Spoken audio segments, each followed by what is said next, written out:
Oke, video ini Bapak akan menjelaskan terkait tugas yang Bapak berikan kemarin, yaitu berupa tugas kelompok, di mana satu kelompok terdiri dari 2 sampai 3 orang, di mana dalam tugas kelompok tersebut Bapak meminta untuk kalian masing-masing kelompok mendapatkan 2 jenis batuan, seperti yang ada di gambar sebelah kanan layar Bapak. Ini ada sebuah batuan, dan yang kedua adalah lembar pengamatannya. Nah, di lembar pengamatan ini, di bagian nomor 5 dan nomor 6 itu ada sebuah pertanyaan. Yang pertama, jenis batuan dan proses pembentukannya apa? Dan yang nomor 6 itu adalah nama batuan dan fungsinya untuk apa. Nah, dari batuan yang Bapak berikan ke kalian, contoh batuan ya, satu kelompok kan ada 2 batuan. Nah, dari batuan itu tadi Bapak minta untuk kalian mengidentifikasi. Nah, itu termasuk jenis batuan apa, proses pembentukannya bagaimana, kemudian nama batuannya apa, dan fungsinya untuk apa. Nah, untuk mengetahui itu termasuk jenis batuan apa, Bapak memberikan sebuah pedoman ataupun alur, yaitu berupa lembar pengamatan yang Bapak berikan ke kalian masing-masing kelompok satu ya. Nah, di sini di bagian sebelah kiri ini adalah lembar pengamatan. Jangan lupa di bagian nama lengkap kalian tuliskan nama kalian. Kemudian yang kedua, anggota yang kedua dituliskan juga, dan nomor batuannya. Jangan lupa, Bapak kan telah membagikan masing-masing dari kalian itu sebuah sampel batu, gambar batu, di mana setiap gambar itu ada nomornya. Tolong dicantumin. Nah, oke, kita mulai. Jadi simpel aja untuk pengisian lembar pengamatannya atau lembar tugasnya. Dari batuan yang kalian terima tiap-tiap kelompok, coba nih Bapak mau jelasin satu contoh batuan, dimana di bagian sebelah kanan Bapak ini ada batuan. Batuannya ini memiliki bentuk lubang-lubang dan berbentuk bulat, dan lubang-lubangnya ini ukurannya sama, teratur dia, tidak besar dan juga tidak kecil, tapi ukurannya sama dan merata lubangnya, hampir di setiap tubuh batuannya itu ada. Nah, kita identifikasi batuan ini termasuk jenis batuan apa. Oke, untuk yang pertama, bentuk susunan mineral. Kita lihat nih mineralnya. Yang pertama, mineral berukuran besar dan kecil. Ini kan nggak ada nih mineralnya ya, ukuran besar dan kecilnya nggak ada. Nah, langsung aja di bagian checklist kita kasih keterangan tidak ada. Cukup kasih beri tanda strip jika tidak ada ya. Kalau ada nanti bisa dikasih tanda centang. Kemudian yang kedua, tersusun atas batuan-batuan kerikil atau pasir. Nah, ini kan nggak ada nih batuan kerikil dan pasirnya, berarti di unchecklist lagi. Kemudian yang ketiga, mineral tersusun teratur membentuk seperti barisan. Nah, ini kan nggak ada mineralnya, gitu kan, jadi di unchecklist saja. Lanjut ke bagian yang kedua, lapisan batuan. Nah, tidak terdapat lapisan-lapisan di dalam batuannya. Coba kita lihat batuannya ada lapisannya nggak? Oh, ternyata nggak ada lapisan, berarti benar nih. Kalau benar kita beri checklist atau tanda centang. Oke, lanjut yang kedua, tidak terdapat lapisan pada batuannya. Nah, ini benar juga, kasih tanda centang. Kemudian selanjutnya, terdapat lapisan. Nah, ini tidak terdapat lapisan kan, kita beri tanda strip aja karena tidak ada kan. Dan lanjut, ini tidak terdapat lapisan, benar, dikasih tanda centang. Dan kemudian sebelahnya terdapat lapisan dengan bentuk naik dan turun. Nah, ini kan nggak ada nih, kita beri tanda strip aja. Kemudian lanjut di bagian yang ketiga, yaitu berupa keberadaan fosil. Tidak terdapat fosil pada batuannya. Ini kan benar, nggak ada fosilnya tuh. Dan lanjut, tidak terdapat fosil, ya benar, kasih tanda centang. Selanjutnya, tidak terdapat fosil dengan bentuk yang jelas. Nah, ini kan nggak ada nih, nggak ada fosilnya, berarti ini di checklist, di strip aja. Dan lanjut, tidak terdapat fosil, benar. Oke, kemudian untuk bagian yang ketiga, yang keberadaan fosil ya, ini kan di bagian ini terdapat kata terdapat fosil dengan bentuk sulit dikenali. Nah, batuan yang di sebelah kanan Bapak, sebelah layar ini kan tidak ada fosilnya, berarti cukup di unchecklist saja, dikasih tanda strip.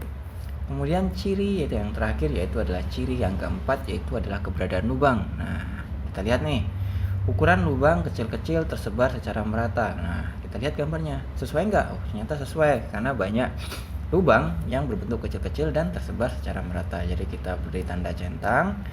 Dan kemudian yang sebelahnya itu adalah lubang berukuran kecil hingga sangat besar. Nah, berarti ini ada ukuran lubang yang beragam.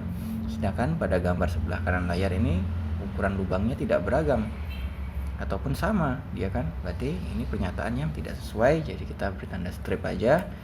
Kemudian selanjutnya adalah tidak terdapat lubang. Nah, kenyataannya ada lubang kan ya, kita beri tanda strip. Oke, jadi keempat ciri fisik batuan telah kita identifikasi, ada yang kita beri tanda centang dan juga ada yang beri tanda strip. Nah, langkah selanjutnya itu kan di bagian atas nomor 5 ada kata jumlah checklist. Jadi kita hitung nih jumlah yang di checklist itu berapa. Ingat yang di checklist ya. Coba kita lihat di batuan buku. Batuan buku itu ada 3 checklist. Kita tulis berarti ada 3. Kemudian di batuan sedimen ada 2 checklist. Dan di batuan metamorf pun ada 2 checklist. Nah, dari hasil jumlah checklistnya kita lihat nih jumlah checklist mana yang paling banyak ataupun yang paling dominan. Nah, dari jumlah checklist yang paling dominan kita tahu tuh, berarti batuan yang ada di kanan layar Bapak ini adalah berupa batuan beku. Karena apa batuan beku? Karena jumlah checklistnya lebih banyak nih, dia berjumlah 3 checklist. Jadi di nomor 5 kita udah tahu jenis batuannya, diketik aja jenis batuannya berupa jenis batuan beku. Nah, karena kita udah tahu nih jenis batuannya adalah batuan beku, langkah selanjutnya adalah bagaimana nih pembentukan dari batuan beku. Nah, untuk mengetahui pembentukan dari batuan beku, kalian bisa cari di internet ataupun buku yang telah Bapak share di CR. Nah, bukunya yang ini, yang covernya warna hijau, itu sudah sangat jelas ya, di dalam bukunya sudah ada penjelasan terkait batuan beku, batuan sedimen, batuan metamorf, dan jenis-jenis batuannya beserta fungsinya ada semua di situ. Oke, untuk mengetahui bagaimana proses pembentukan batuan beku, kalian tinggal lihat nih di buku Bapak, batuan beku itu di mana. Nah, ini. Jadi batuan beku ada di halaman 4. Tuliskan batuan beku. Batuan beku itu adalah batuan yang terbentuk akibat proses pendinginan, yaitu berupa magma dan juga lava yang membeku menjadi sebuah batu. Jadi ditulis seperti itu ya. Jadi jenis batuan beku terbentuk akibat proses pendinginan lava atau magma. Oke, jadi udah saya nomor 5, simple kayak gitu aja. Jadi jenis batuannya apa dan proses terbentuknya gimana. Dan kemudian yang keenam. Nah, yang keenam ini nama batuannya apa? Kita tahu kan batuan beku itu dibagi lagi menjadi 3, yaitu batuan beku dalam, batuan beku luar, dan batuan beku gang. Nah, dari batuan ini, dari ciri-ciri yang kita lihat tadi, yang 1 sampai 4 ciri itu ya, dari susunan mineral, lapisan batuan, keberadaan fosil, dan juga keberadaan lubang. Kita lihat di buku panduan Bapak itu. Dilihat ya, di batuan beku mana yang sesuai dengan gambar yang ada di samping. Jadi kita lihat mana nih yang sesuai nih, batuan beku dalam. Batuan beku dalam kita tahu kan bentuk mineralnya itu besar-besar, sedangkan gambar yang ada di samping Bapak ini kan bentuk mineralnya tidak ada ya, berarti bukan ini. Skip. Kemudian batuan beku gang juga bukan, dan terus di batuan beku luar kita lihat, nah ternyata ada nih yang sama, yaitu batu apung. Karena sama nih bentuknya, batu apung itu memiliki lubang, dan ternyata gambar di sebelah kanan Bapak itu juga memiliki lubang. Jadi kita cocokkan ciri-cirinya apakah sama gitu. Kita lihat penjelasan di batu apung di buku yang Bapak berikan dengan ciri-ciri yang telah kalian temukan. Nah ternyata sama itu, berarti nama batuannya itu adalah berupa batu apung. Kita tulis nomor 6 ya, batu apung atau pumice nama lainnya. Nah fungsinya itu apa? Dikasih keterangan. Fungsinya sebagai aksesoris atau pembersih ruangan gitu. Oke. Jadi selesai. Itu tadi adalah langkah-langkah bagaimana mengerjakan lembar pengamatan yang telah Bapak berikan. Jadi nanti masing-masing kelompok dapat 2 jenis batuan, kemudian diidentifikasi itu termasuk jenis batuan apa, proses pembentukannya gimana.